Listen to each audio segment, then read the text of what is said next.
Hi, everyone, and welcome to today's training on how to connect with customers and manage your business remotely. I'm Matt Weber with Grow with Google. And if you haven't heard about Grow with Google, it's an enormous program that helps business owners improve their digital presence through just an enormous amount of digital training. I've been working in the digital field for over 15 years, and this particular program is exciting for me because this challenge that we have now with this new COVID environment that we're all in is going to make all of us rethink some of the things we've assumed for a very long time. So let's get started. Today's agenda is about adapting today's environment. So first, we're going to talk about how to update critical business information online to make sure that your customers, your prospects know the exact update on your company status. Then the second thing we're going to talk about is how to communicate with both customers and employees with Google Meet and Gmail. And then third, we're going to talk about, since we're in a very flexible remote world working from different places, how to access files from anywhere.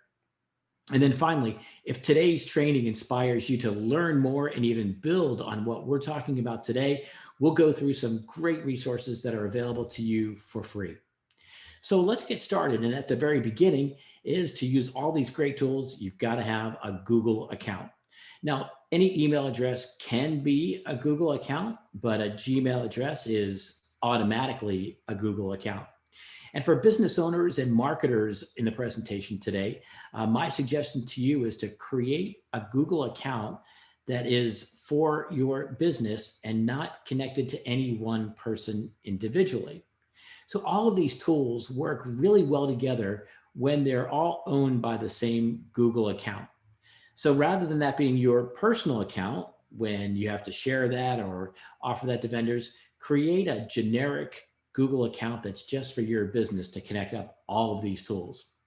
Then once you've logged in, you're simply going to click log in, sign in with that account. And the three places that you can go to update your critical business information are your Google My Business profile, Google Ads, and of course, your website.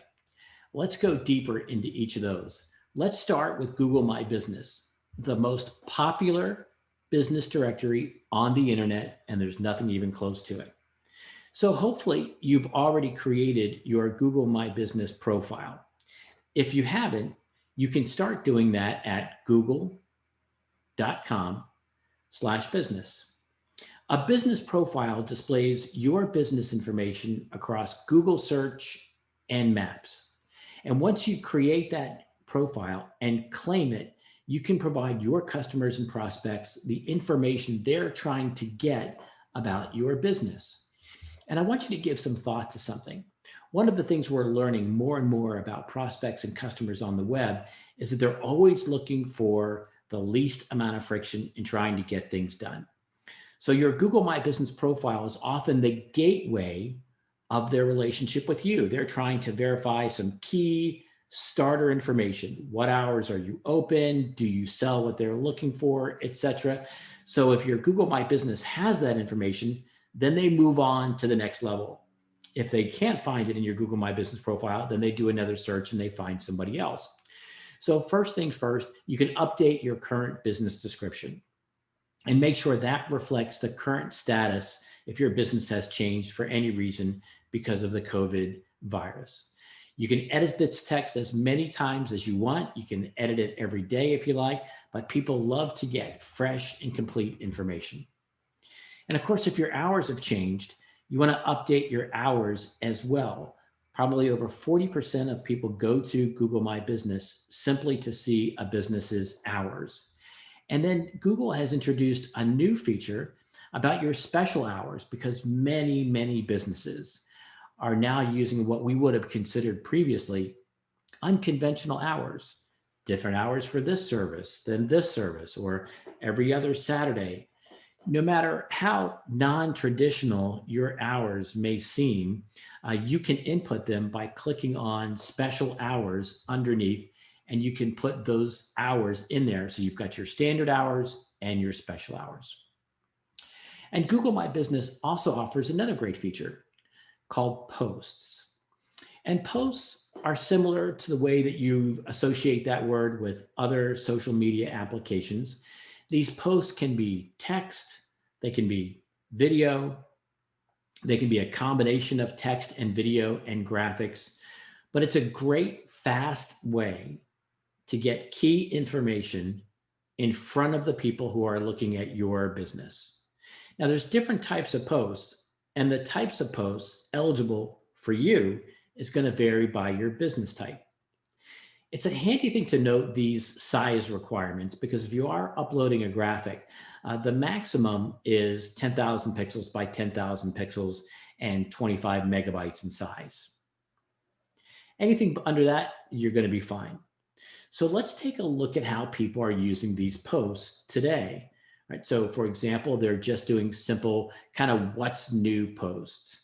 Maybe they're adding a new product, or maybe there's a new employee or a new type of gift card. So simple informational posts. And remember, these posts display in your Google My Business profile on both Google search and in Google Maps when people are trying to get critical information about your business. Another type of post is an event post. So you can schedule an event, whether it's a virtual event or a physical event. You can put that in there, and you can include photos, you can put in text, and you can put in a CTA, a call to action button, to provide more information. So maybe for your event, you're driving people to a registration page that's elsewhere. You can put that in the setup of your event. The key here is that these posts take literally minutes to create. All of the functionality you need to create great posts are inside Google My Business. And it's fantastic digital real estate to keep your prospects and your customers up to date on what's happening. Now, if you haven't tapped out Google My Business with all the functionality that it offers your business, when you do it for the first time, you might say, oh, wow, it's a lot of work. I didn't realize that this could do so much. Well, there's actually a way to get other people to help you with some of the things that you can do inside your Google My Business profile. There's 3 levels of managers, in quote, that you can assign. Now, of course, there's actually 4 really. There's actually you, the primary owner, if you include that. And then there are co-owners and managers, and they can do almost everything you, the primary owner, can do, except they can't delete the profile or transfer the ownership. And then there are site managers, and they have more limited access to the business profile. They can update hours, but they can't change the description, as an example. Now, once you invite a manager, they have to open the email where they get the invitation to be one of these authorized managers, and they have to click to accept that. And at any time, you can change your mind and you can revoke access to the business profile, or you can transfer ownership to somebody else. But assigning people different responsibilities, for example, responding to reviews is one person's job, and updating posts is another person's job, and staying on top of the hours is another person's job. That makes keeping your Google My Business profile fresh and up to date. And people want to know that they're getting the latest information from you. And Google My Business profile probably grants or generates more eyeballs for your business than almost any other marketing channel that you have access to. Now, we know that the COVID virus is spiking throughout the country, and we know that some states are looking at different types of closures again. If that happens, and if your business has to temporarily close, there is a new feature that you can mark your business as temporarily closed. Now, temporarily for Google means that that's not going to affect your Google reputation or the history of your company on the internet. So you're just kind of taking a little bit of a timeout. Whereas previously, if you would have deleted the Google My Business profile in a situation like this and then tried to restart it later, there might be some implications of that. With this new functionality, there's absolutely no implications of using it whatsoever. So your Google My Business profile, great place to keep people up to date. And also, if you're currently using Google Ads, one of the benefits of Google Ads is its flexibility. You know, if you think back about a decade or so, when we did advertising, and whether it's a newspaper or a television, we were making commitments, and the pliability to change the message was almost non-existent. Today, with digital advertising, we can change our message just like that, snap of a fingers. So you can pause your ads, you can modify your Google ads in literally just seconds. So this is a good time if you're managing your account by yourself to kind of review and evaluate all of your current ad campaigns and review your assets. And by that, I mean in particular your ads. And people want to know the latest information. Google's a little bit careful about allowing people to make particular claims as it relates to COVID-19. But one of the things that users do want and that you can do in your ads is tell people about the safety precautions that you've taken. So if you're limiting the number of people in the store, if you've doubled your sanitation efforts, these are all things that you should include in your ads to increase your click-through rate. People are looking now for more than just the purchase in their Google ads. You can imagine they're looking for something more. They can find what they're looking for in multiple places. What they're looking for now is how they can get it safely. So add helpful messages to your Google ads to let them know that you are taking the steps to make their interaction with you safe. And I think one of the things we're looking at with Google ads too is that we're seeing a difference in the tone that people are receptive to. We're coming out of an era where hard sells worked really well. Now in some of our testing, we're seeing that some of those hard sells and aggressive price promotions are not as effective, potentially because people are trying to process a lot more about the world around them. So maybe there's a different creative approach and a different context and tone that'll help you in your ads. Now, it's super easy to pause your Google ads and your campaigns at any one time. You'll see the green button, and then all you've got to do is roll over the green button next to the campaign name, click on that. You've only got one other option, and that's to pause it. And that pause happens the minute you click on it. And to reverse it, you just do the opposite. Go back to that campaign name, look for the two bars that indicate that it's paused, click on it, and it'll be resumed just like that. Now, of course, people are looking toward your website to figure out, are you open and what changes have you made to make sure that they're safe? And your website needs to really convey high-level critical information. You've probably seen a lot of businesses use a banner or a snipe or a graphic across the homepage that has either a sentence or two about their COVID-19 precautions or a sentence and a link to a page that details what their COVID-19 precautions are. Either one of those techniques are going to be accurate and they're going to work. The key is they have to see it boldly and they have to see it quickly. They can't hunt for it. So I can share with you in this presentation that this is absolutely something users are looking for. A COVID context, if you will. What are you doing?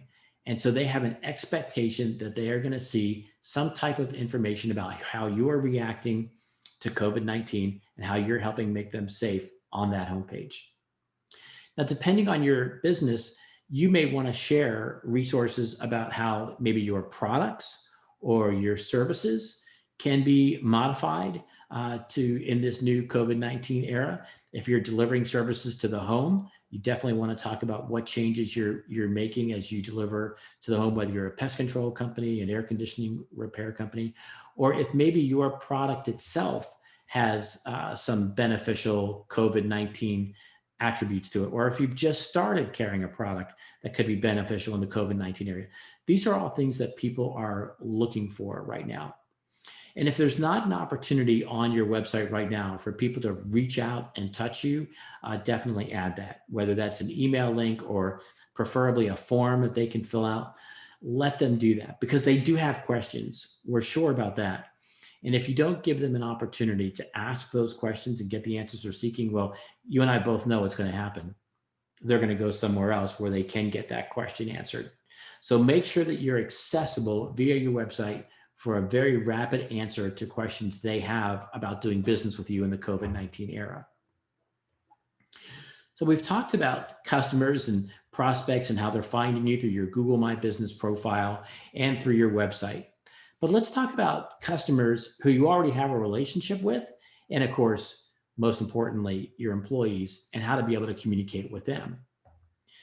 It's interesting now how virtual meetings are becoming ingrained in the way that we see the world. I have to tell you that I was just setting up a meeting with a person right before I started this presentation. And 6 months ago, 7 months ago, we wouldn't have thought twice. It would have been a conference call.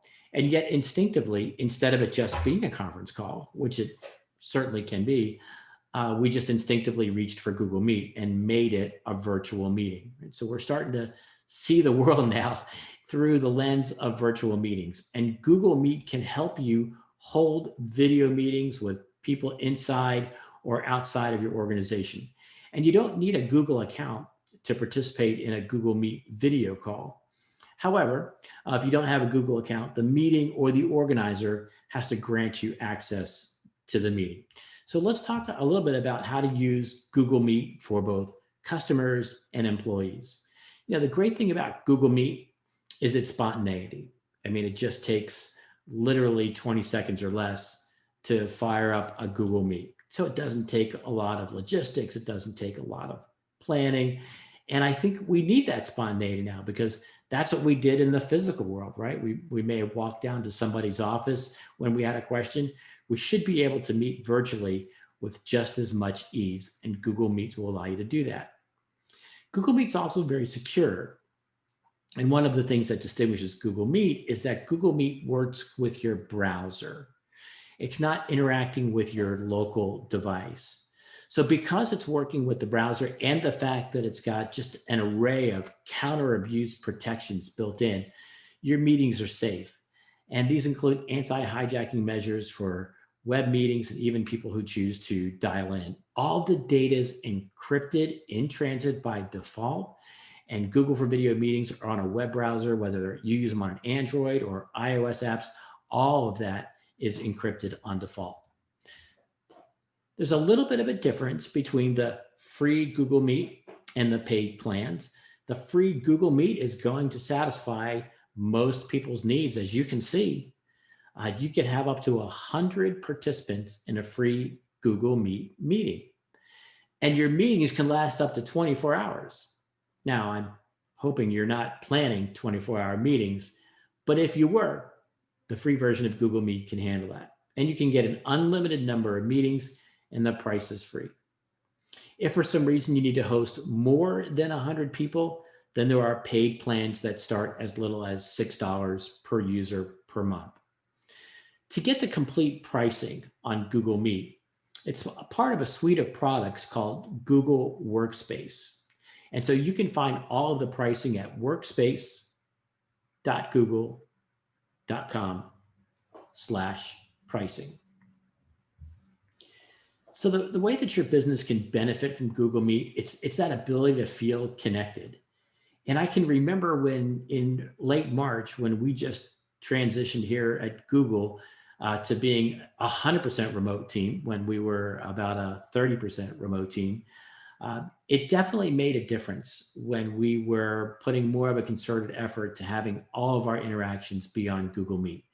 There's just something about being face-to-face that you can't accomplish with a conference call, and you certainly can't accomplish with an email.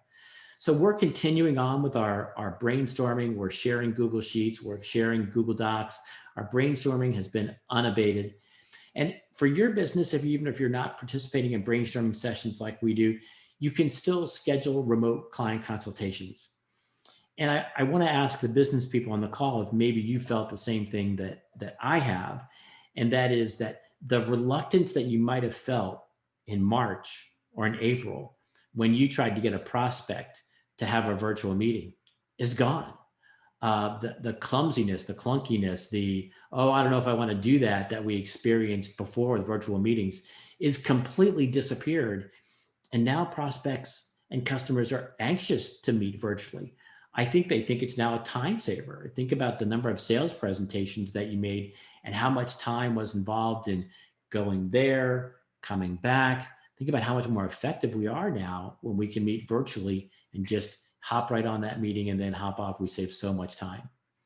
And of course, we do a lot of training here at Google. and a lot of training with Grow with Google. And we're doing that training with online classes on Google Meet like we're doing here today. So you can join a Google Meet in one of two ways. You can start right in Google Meet. I'm going to show you the steps for that.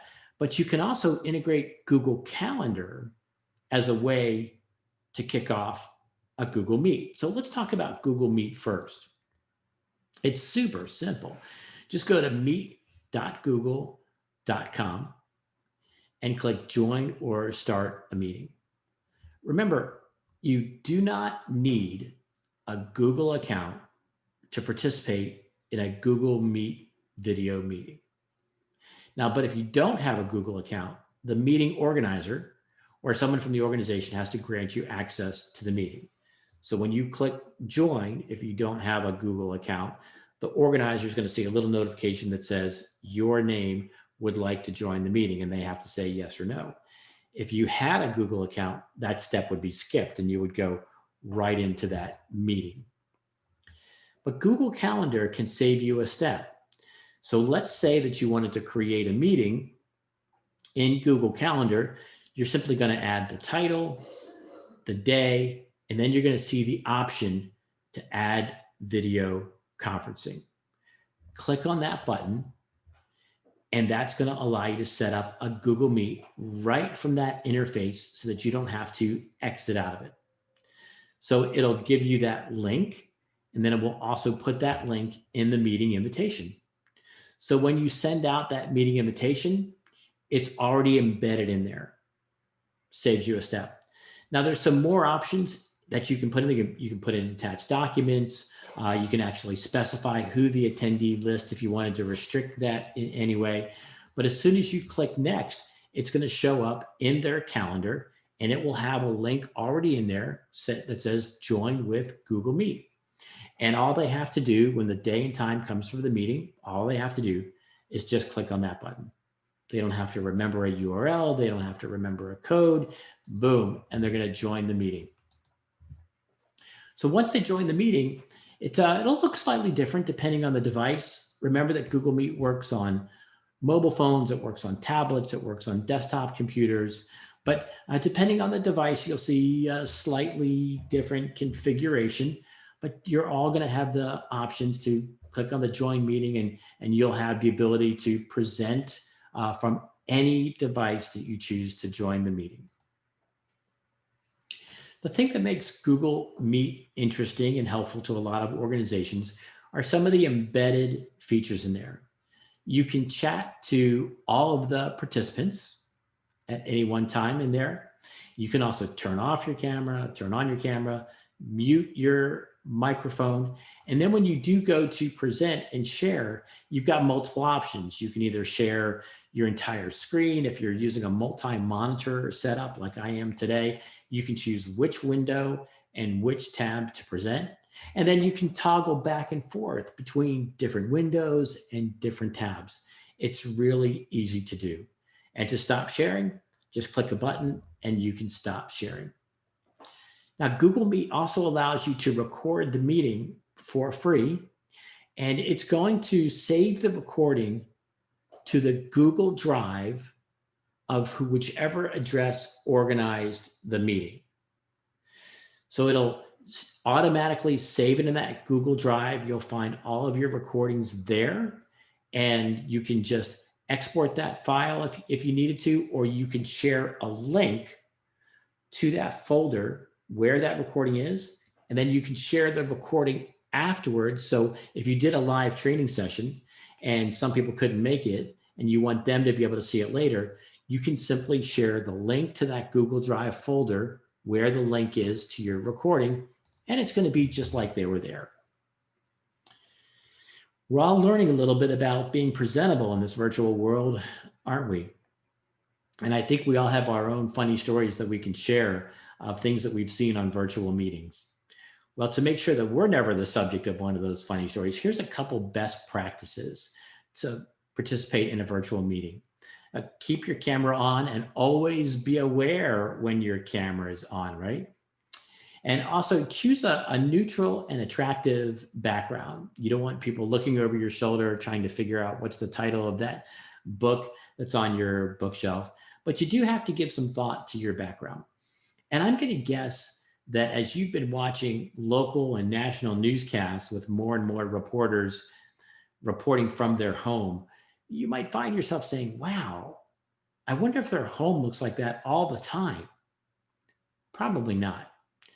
They probably stylize that for just this same purpose because they know, like you now know, the background is important when you're participating in a virtual meeting. Now, I often recommend using an external microphone. It's going to make a significant difference in the quality of the sound. But I think what you're really going to like about a virtual microphone is that, or an external microphone, is that it's directional. So if you've ever participated in a virtual meeting and you can hear background noise from one of the participants, an external microphone is likely going to have a setting called directional, which means it's only going to try to pick up the sound directly in front of it. Most microphones in most devices, laptops, tablets, phones, are what's called omnidirectional. So they're trying to pick up the sound within a 180 or a 360 degree sphere. I've got my trusty Yeti Blue microphone with me today, and you wouldn't know it, but there's actually somebody cutting the grass right outside my window. So having a directional microphone can make a big difference. And always be careful to mute your microphone when you're not using it. And if you're picking out your outfit for a virtual meeting, yes, same thing they tell the people on television. Solid color clothing looks best, and avoiding stripes and patterns, and even in some cases, long dangly jewelry that could distract people from the message that you're saying. Make sure they focus on what you're saying and not what's around you. Let's talk briefly about Gmail and how you can use a special Gmail feature to manage your business remotely. I often meet people who are amazed that Gmail does have an out-of-office auto reply. So remember, if in the previous part of today's program, we said, it might not be a bad idea to put an email address on your website to make sure that people can get a hold of you now. Well, what happens if they email you when your business is closed? You definitely want them to get some kind of a message that says, hey, we got this, you're important to us, and we're going to respond at our very earliest opportunity. Never let a good lead go cold.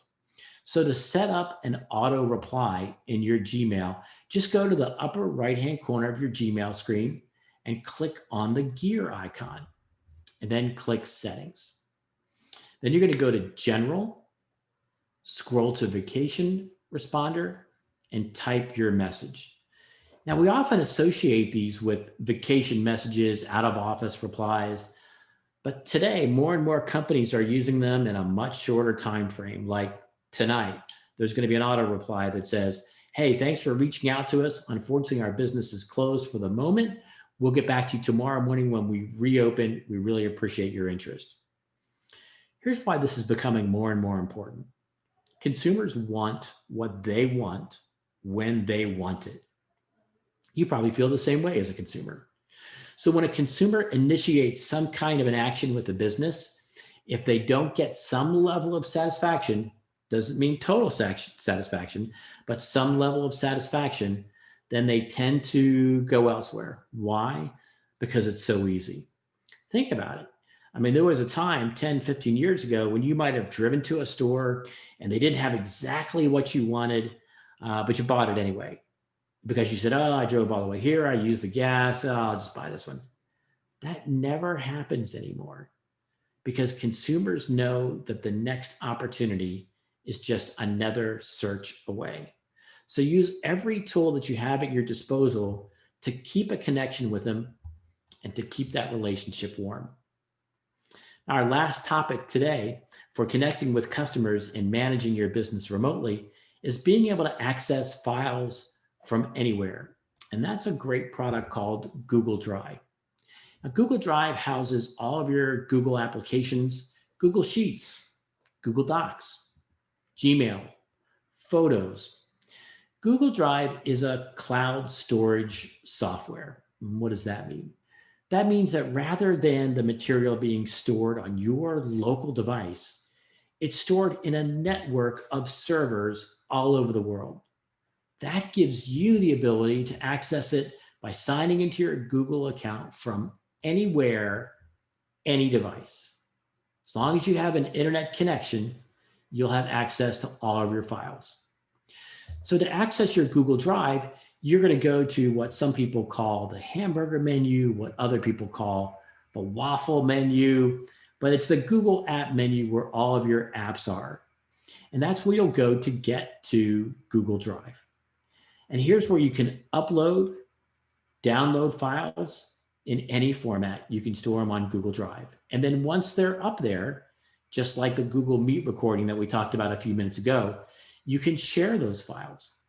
And then you've got control over who can see the files. You can share files in a way that just lets people see them. You can share files in a way that lets people edit them.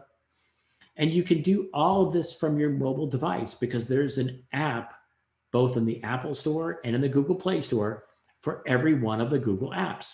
Google Sheets, Google Docs, Google Slides, Google Photos. They all have apps that you can access them no matter what device you're on.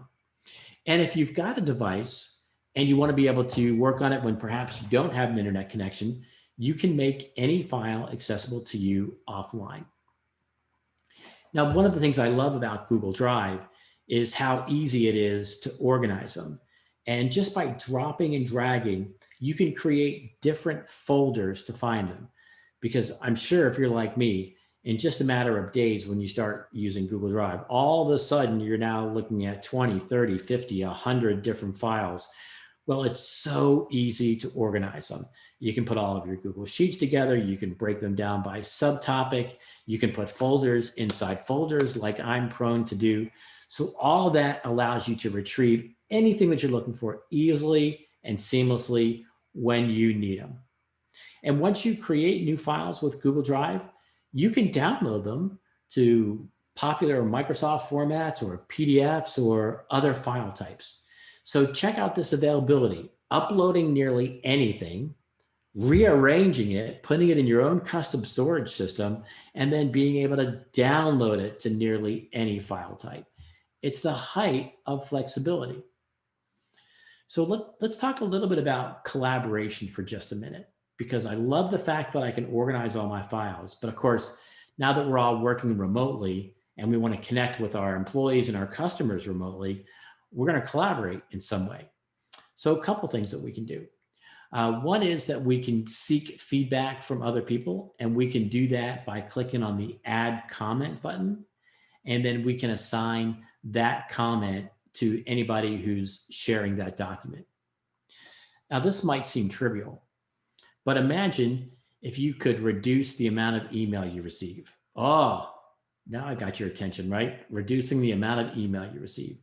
So if you're working on a document together, instead of emailing back and forth, here's my recommendation, I suggest this change, just keep all of that in the document itself via comments so that you can see the string of the comments. You don't have to go back to your email and try to find what someone sent about a week ago about the same thing. All you got to do is find the plus icon, click on it, add comment, and who's ever on the document will be able to get that.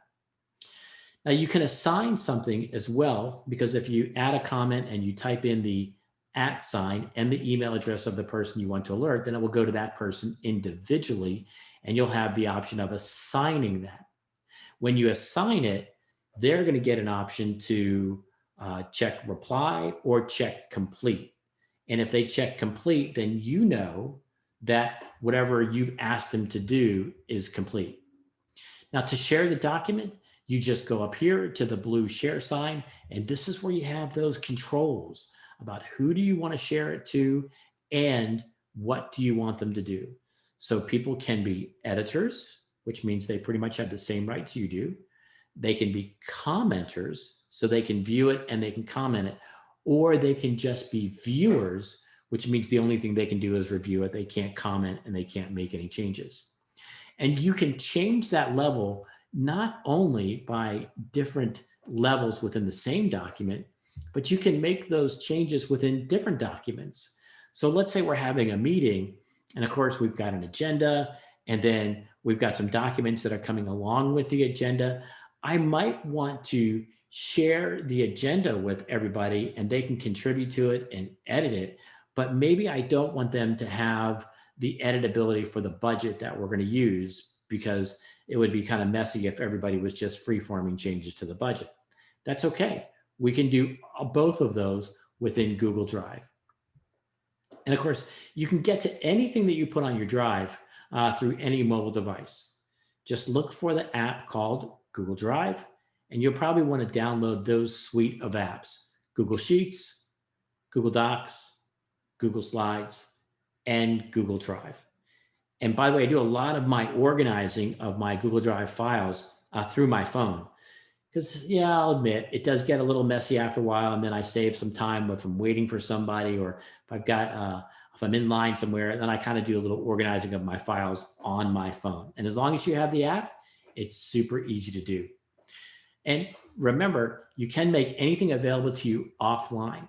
I do a lot of presentations, and pre-COVID, I did a lot of traveling. So if I had a presentation to give, I always made sure that that presentation on my Google Drive was available offline, so that when I was in the plane and I didn't have access to Wi-Fi, I could still get to all of my presentations and use that as valuable rehearsal time. Now, I can edit the document when it's offline, by the way, and then if it's shared with somebody else, the minute I get back to an internet connection, all of those changes will be uploaded to the Google Cloud, and anybody that has that document shared with them will see all the changes that you made while you were offline. All right, everybody taking a deep breath? That was a lot of information. So maybe some portion of what we covered today inspired you to go a little bit further. Because candidly, we just scratched the surface of what Google Drive can do and what Google Ads can do, and your Google My Business profile. So your checklist coming out of today is super simple. First of all, make sure that your Google My Business profile is completely up to date. It is not a set it and forget it medium.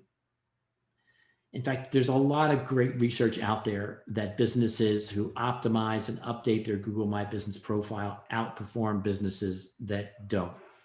So if that means bringing in some other people to help, commit today to making sure your business profile on Google is completely up to date. Remember, people see it on Google Maps and Google Search. If you're using Google Ads, there's really no better time right now for you to look at your assets, and in particular, look at your ad content. And by the way, also look at your queries. So people are adjusting the words that they use to search on Google. They're now searching for things like air conditioning repair company that takes appointments, right? Before, they never used that combination of words, but now they do. So see how the COVID era has changed how people describe your service or your business, and make sure that your Google Ads campaign is up to date. And use your website as the hub of all this information. Remember, people are coming to your website from everywhere. They're coming from your Google My Business profile, your Google Ads. They're finding you organically. They're finding you from links on other places. It's the center point of your customer and prospect contact. So make sure that's up to date, and make sure that they can see very quickly and very boldly, how are you reacting to the COVID-19 era? Get comfortable using Meet with your team. And if it makes sense, your clients or customers. I can tell you from firsthand experience, people are so much more comfortable now doing virtual meetings than they were even just a couple months ago. People who would have described themselves as technophobes just a couple months ago are setting up meetings, participating in meetings. It's now a friction-free experience. And then use your Gmail vacation responder, not just for vacations anymore, but use it if somebody reaches out to you at any time when your business is not open, and make sure they get some kind of a touch point back to you. See how Google Drive can make it easier for you to store and share your files, and see how Google Drive can make it easier for you to collaborate on documents and spreadsheets using all of those great Google apps. Now, if you want to learn a little bit more, I'll share with you one of my favorite apps. It's called Primer. And what I like about Primer is that it's got a variety of different lessons that have been condensed down to anywhere between 6 and 10 minutes. None of them are more than 10 to 12 slides. So anytime you've got a pause in your life, pull out your phone, pick out Primer, and if you don't like that lesson, swipe left, go to another lesson. It's really one of the most effective ways to enhance your digital knowledge in today's environment. Everybody's in a hurry.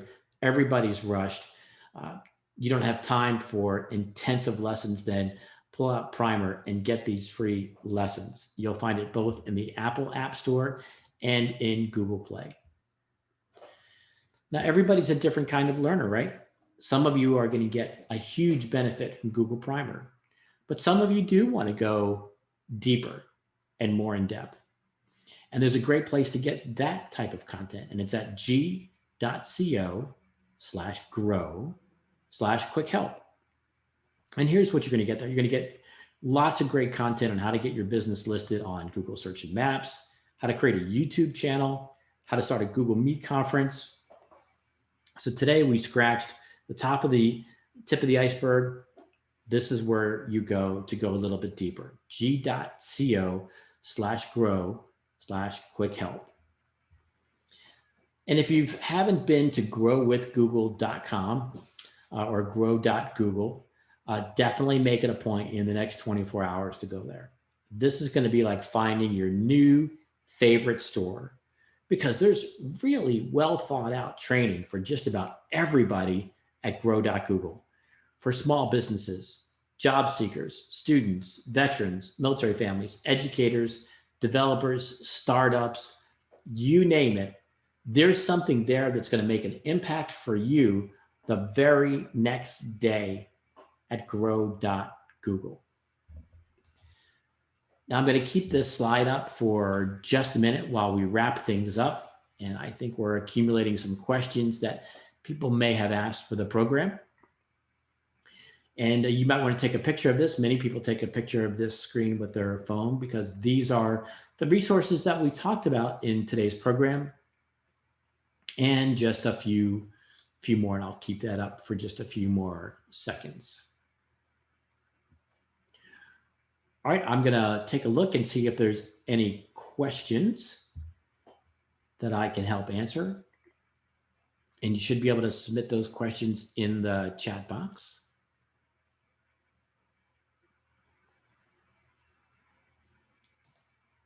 And if there aren't, thank you so much for attending today's presentation.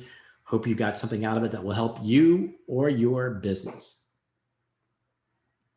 Have a great, there are questions, and they're coming. So one question coming in is, on vacation responder, can it be set for certain times of the day instead of being turned on and off manually? Not at the moment. Right now, it's a manual turn on, turn off functionality, but it wouldn't surprise me if the functionality that you described is coming.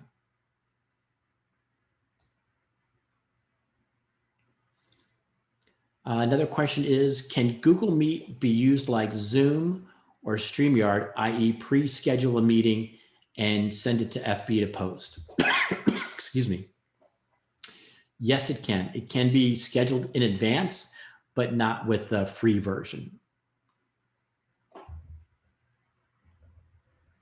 And can Google Tools what would Google Tools help YouTube channels? I'm not sure I understand that question, Ken.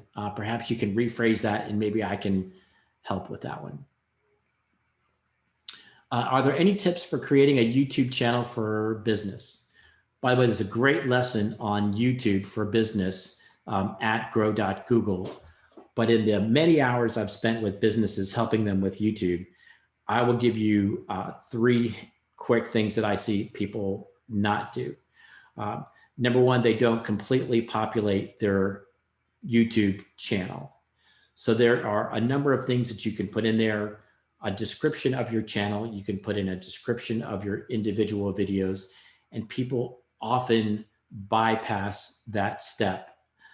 You can also, second thing that people don't do is you can create segments or classifications, a little bit different than playlists of your videos.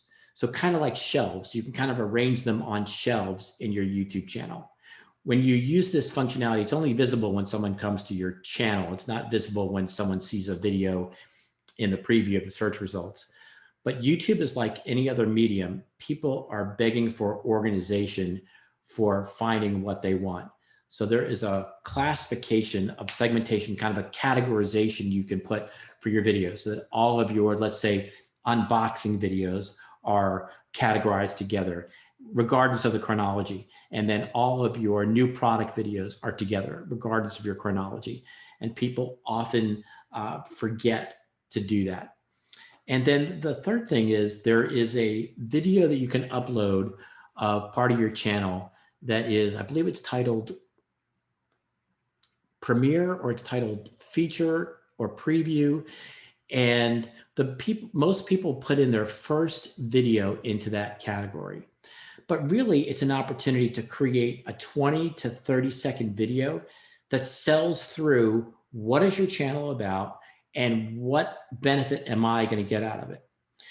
People are coming to YouTube for videos, so there should be a video selling presentation for your channel in that video spot. And so it's a teaser video that you can upload, and 99 out of 100 businesses simply default and put the first video that they've produced in there when that's not really its purpose. Put a commercial in there. Put something that sells through the benefit of the channel in there.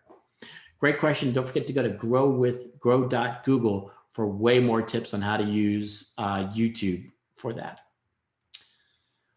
Frankie says, I do group singing with my participants. Has anyone come up with a solution to the delay? I haven't experienced that myself, and I think that that could be potentially some of the internet connection, maybe. And my recommendation there, Frankie, would be making sure that you use a hardwired microphone and a hardwired headsets rather than relying on Bluetooth. That's the only opportunity I've seen where that happens, and that's a good solution for that. How does YouTube integrate with Grow with Google? YouTube is a fantastic advertising medium for small businesses, often overlooked, and you can find a lot of information about how to use YouTube effectively at Grow with Google, which is grow.google. New question. I'm an artist and I've just started experimenting with Google Ads, but I don't understand the metrics and how to target them. Thank you for that question. We could be here for a couple hours helping you with that one for sure, but I will tell you that you're in the right place. There's two ways that you can target your buyers with Google Ads. One is people actually look for art to buy on Google search. They go to Google search and they type in artwork for sale near me, and they get very specific. Contemporary artwork, modern artwork, neoclassic artwork for sale. They absolutely put that into Google.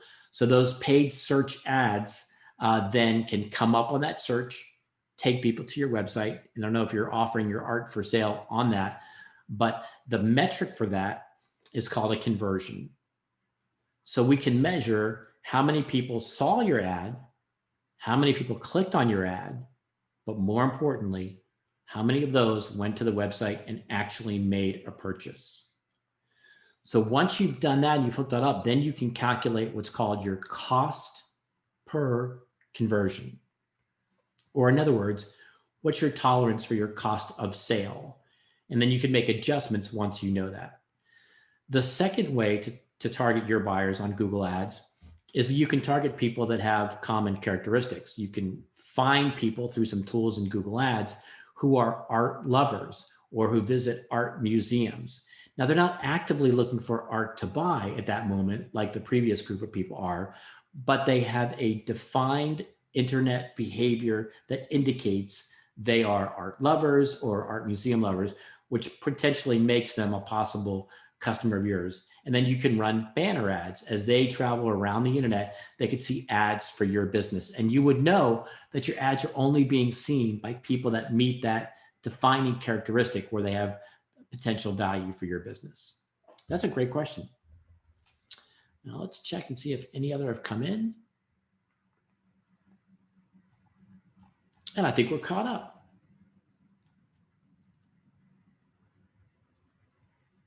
One more last one. Some of us have messy workspaces. How would you suggest remaining professional on applications such as Zoom? You know, I've got a friend who says being clean is simply about angles. And so that he simply has one small angle for his Zoom presentations, which makes him look neat and cluttered. So of the 360 degrees of the space that he operates in, about 25 degrees of it is neat and the rest of it is a mess. So I would say to you that the secret is in the angles. And I think that's the secret that many of the reporters and anchors that you see broadcasting from home are using. It's all about the angle. What's outside the camera view probably doesn't look like what's inside the camera view.